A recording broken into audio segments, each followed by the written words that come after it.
For me, coming from political science and having been mostly involved with research on elections and political regimes and so on, I'm personally most interested in what is going on in terms of the liberal script when it comes to the political system. In terms of the liberal script, what are the differences between democracies, autocracies, all the systems in between?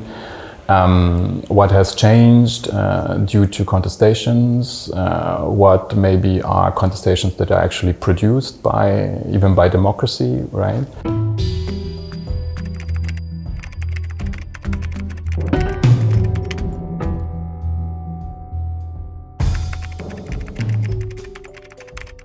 Based on the research that we will do with the comparative survey, I think the most important questions that we would like to answer is really the one: how universal is the liberal script, and what do people from very different backgrounds think about it? And if they do not agree with the liberal script, what then do they agree with? So the core idea was from the beginning to kind of get a better understanding from a global perspective what people think about the liberal script, what people think about concepts like freedom, self-determination, not just in terms of issues that relate to society, but also issues relating to the economy and, of course, the political system. For us, it was really important to not just focus, let's say, on Germany, the UK, and so on, but to really learn more about what people in Africa, Southern America, and other Asian countries actually think about it. So, all in all, we are now conducting this survey in 26 countries,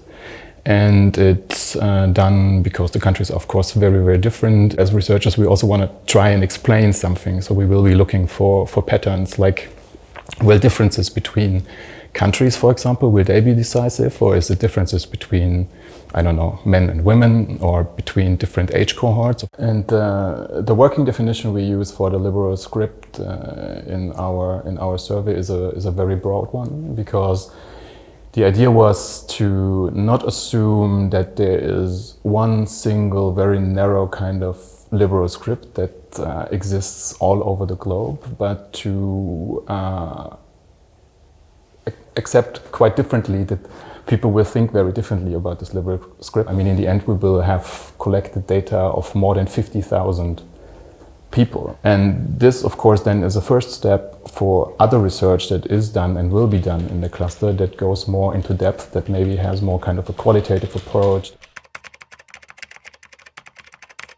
The normal work life in a project like that is, well, it hasn't been too normal, of course, because of the pandemic. But I think it's a lot of communication. Actually, it's about defining and discussing different ideas and different concepts. And from my experience and from all the other large-scale projects that I've been involved with, I always benefited a lot from incorporating very different perspectives, and I think that's something that is super crucial for the success of a project.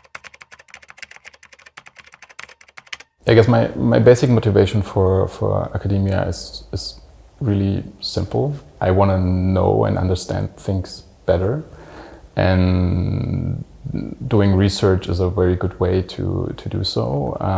I also think that it's important to think about ways how to improve society, how to be involved with the bigger and very important public debates that are going on. I also have to admit I really enjoy that working as an academic also gives me a lot of freedom in terms of, I don't know, developing my own research agenda, developing my own research questions that I think personally are the most important ones at this point that I want to work on.